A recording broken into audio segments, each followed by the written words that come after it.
Penyanyi terkenal Sharifah Zarina meluahkan rasa marah apabila mendakwa anak perempuannya yang juga seorang pelakon, Athalia, sering menerima gangguan daripada suami kepada seorang selebriti wanita sejak kebelakangan ini.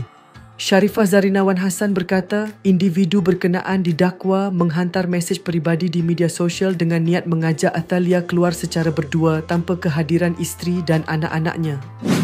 Guys, sebelum kita lanjutkan, jom subscribe Drama Tu.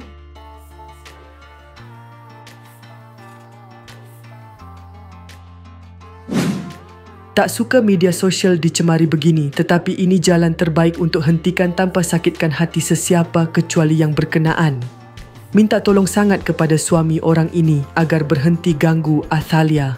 Bermula dengan membalas Instastory konon bertanya kabar, akhirnya ajak keluar berdua tanpa isteri dan anaknya. Allahu Akbar, berani sungguh, katanya menerusi platform Threads. Menurutnya lagi, pendedahan tersebut dibuat sebagai satu peringatan tegas agar gangguan terhadap Athalia dihentikan serta bagi mengelakkan anak sulungnya itu menjadi sasaran fitnah atau dilabel sebagai perosak rumah tangga orang lain. Jangan nanti terkantoi dengan bini awak yang juga selebriti terkenal itu. Kemudian kata anak saya pula menggatal. Saya tulis begini sebab tahu benda ini akan sampai kepada awak. Boleh saja kalau nak mesej isteri awak tetapi tak sampai hati nak rosakkan rumah tangga kalian.